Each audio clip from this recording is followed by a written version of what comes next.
find a doctor! She was walking with a light. Hey, you're all going to have to help yourselves. Now, look, you. Get as many volunteers as you can. Go to that hardware store over there. Now, if it's locked, break in. Find as many picks and shovels as you can. And start looking for people who are buried alive. There are plenty of them, believe me.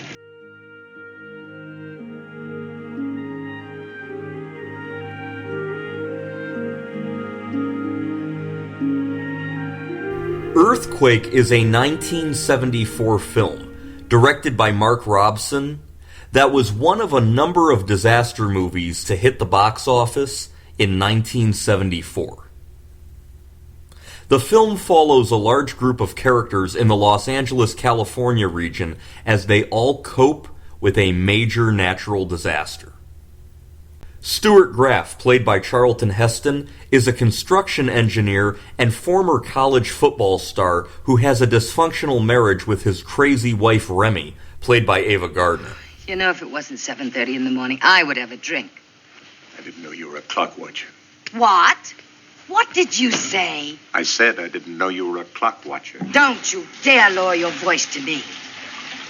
Look, what's this all about? I know you. I've been married to you long enough. I know the more contempt you feel for me, the lower the voice. Remy, you'd hardly call this a marriage, would you? He has a friendship with Denise Marshall, played by Genevieve Bujold, who is the widow of a co-worker who died on a job that Graff assigned him to. She also has a young son named Corey, played by Tiger Williams, who gets excited for an autographed football signed by Graff, as well as by Frank Gifford. You know what? What? I've got a part in a movie. Oh, great. Yeah, great. 3 days shooting, 22 lines. It's hard. I've been out of it so long. But at least I feel alive again, and I didn't for so long after Brian died.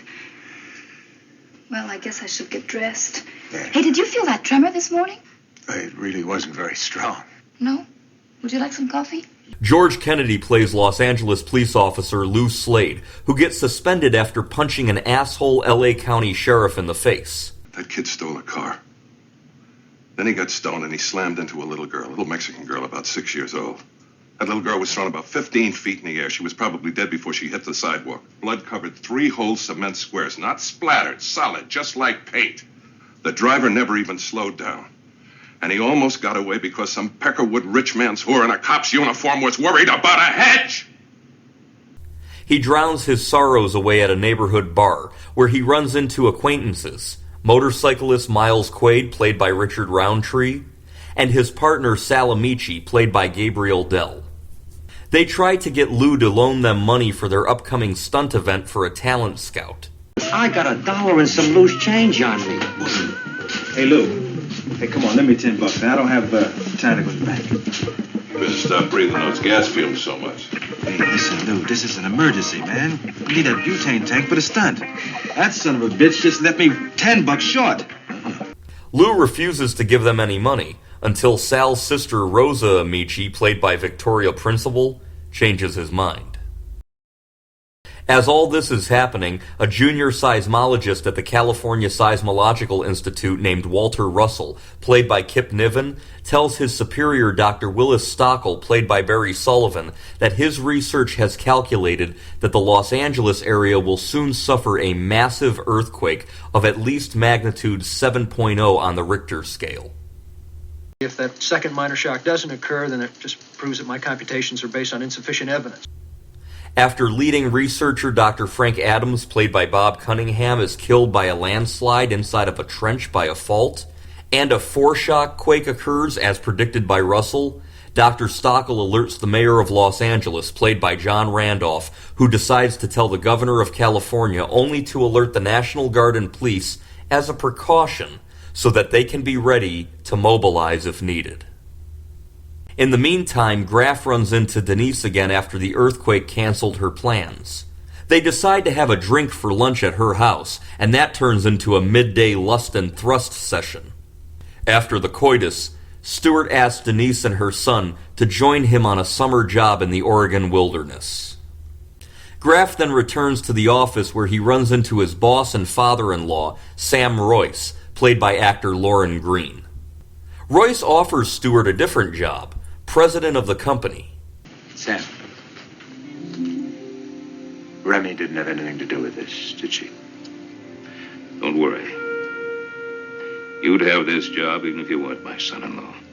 After accepting, he sees Remy there and assumes that he was only offered the promotion to save his marriage. He storms off, admits to Remy that he shagged Denise and had her for lunch, and that their marriage is essentially over. You're really going to see that Marshall bitch, aren't you? Not till tonight. How fun you admit the truth. It wasn't the truth till today. It was never the truth. It is now. Bastard! Just then, the big one hits.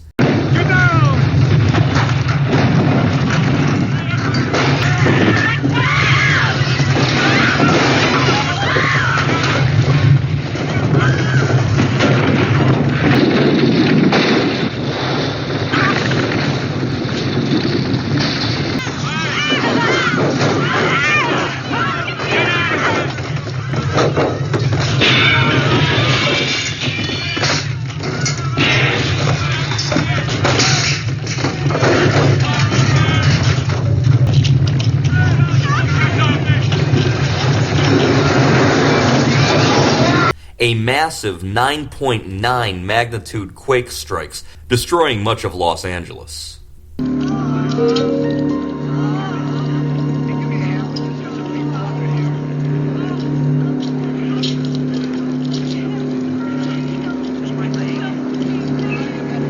my God.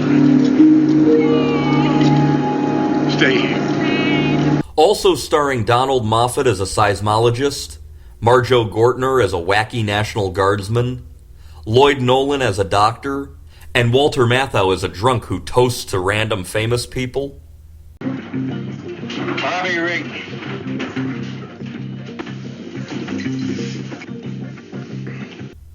This movie brings all of these characters together as they all try and cope with surviving the aftermath of the earthquake and the subsequent building collapses and the impending failure of the Mulholland Dam. Written by George Fox and Mario Puzo, this movie had its origins in the early 1970s. After the huge success of the 1970 disaster film Airport, Universal Studios recruited producer Jennings Lane to come up with another disaster movie. The idea for a film based around an earthquake came from the 6.6 magnitude quake that rocked the San Fernando Valley of California on February 9th, 1971. The lead role of Stuart Graff went to actor Charlton Heston. Actors Jon Voight, James Caan, Burt Reynolds, and James Brolin were all considered for the role. George Kennedy played the role of Los Angeles police officer Lou Slade. Several actors were considered for that role, including Beau Bridges, Alan Alda, Stacy Keach, James Brolin, Rock Hudson, John Cassavetes, Kevin Tighe, and William Atherton. The character of father-in-law boss Sam Royce was originally offered to James Stewart, who declined. The part was then offered to Fred MacMurray, Robert Young, Ernest Borgnine, Ben Johnson, and Lee J. Cobb, all before eventually making it to Lauren Green. Lee Grant, Jessica Walter, and Elizabeth Allen were considered for the role of Remy Royce Graff. Producers actually traveled to Europe to interest Audrey Hepburn for the role of Remy. Audrey Hepburn had been retired from making movies for nearly 10 years at that point and did not like the dialogue of her character, nor the physical requirements of the film role, and turned the producers down. The part of Remy Royce Graff was filled in at the last minute by Ava Gardner after filming had already started. Despite Ava Gardner being only 1 year older than Charlton Heston, there were many critics who felt that she looked far too old to play Charlton Heston's wife. Also, another criticism was that Lauren Green, who plays Gardner's father in the film, was only 7 years older than her. The part of Miles Quaid, played by Richard Roundtree, was originally written for an Italian-American. Sonny Bono was considered for the role, and then Joe Namath and Richard Dreyfuss before the character was reimagined. Genevieve Bujold plays the role of the widow who gets mounted by Charlton Heston's character. Other actresses considered included Susan Clark, Candice Bergen, Elizabeth Montgomery, Jacqueline Bisset, Sharon Gless, Sandra Locke, Meredith Baxter, Kate Jackson, and Susan St. James. Victoria Principal's role of Rosa Amici was originally created with Susan Sarandon or Kay Lenz in mind for the role. The producer, Jennings Lane, offered a cameo role to his friend Walter Matthau. Matthau accepted without compensation on the condition that he be billed under the name Walter Maciuszanskieski, the last name being a long-standing inside joke that he had used for decades. The role was originally scripted as A Drunk Sits at the End of the Bar, which was expanded by writer George Fox, giving the character lines of dialogue toasting various famous people. Strelo Siegner.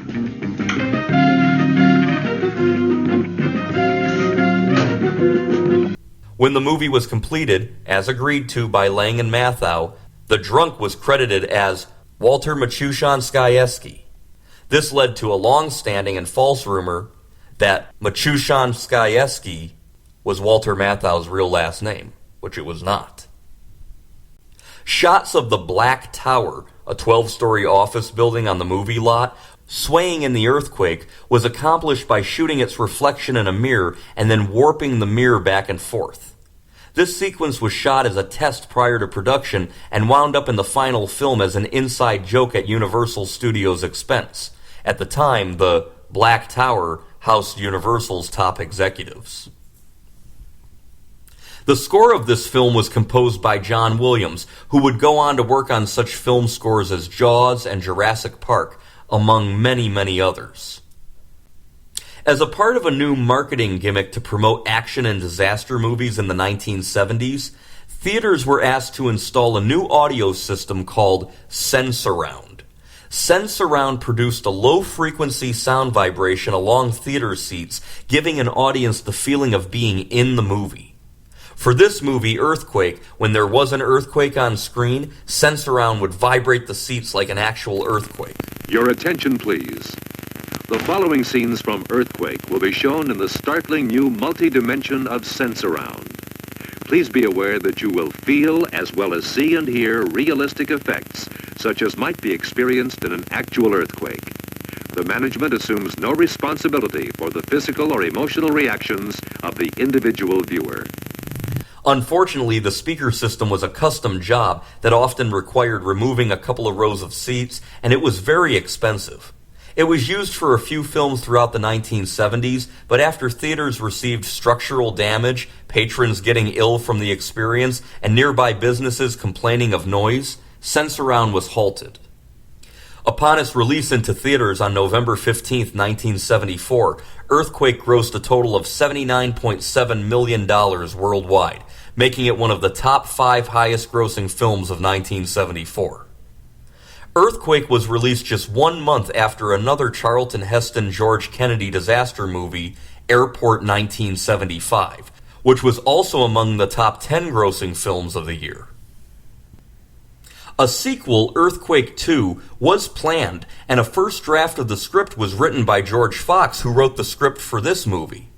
The sequel follows several of the surviving characters of this film: George Kennedy, Victoria Principal, Richard Roundtree, and Gabriel Dell, as they settle down in San Francisco, California.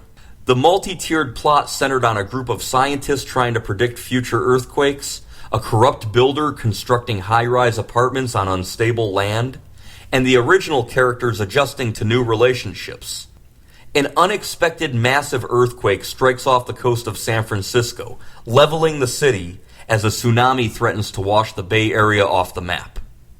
Completed in late 1975, the script went through several channels at Universal all the way up to Sid Sheinberg, and the project was active until early 1977 when it was suddenly killed.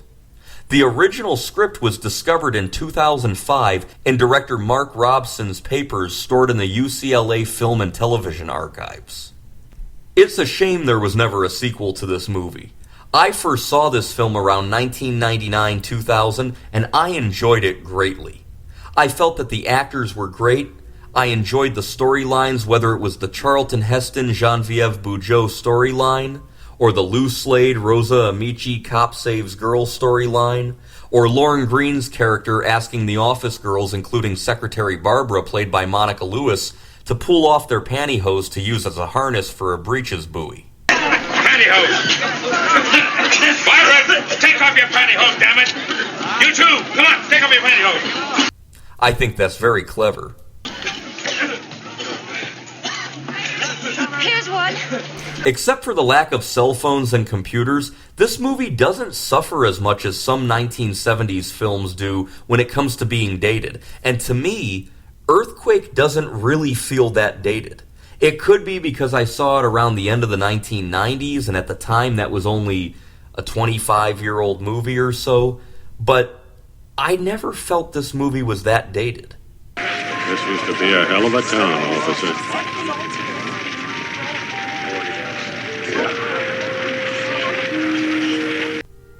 Overall, I highly recommend Earthquake, especially to fans of epic 1970s disaster films.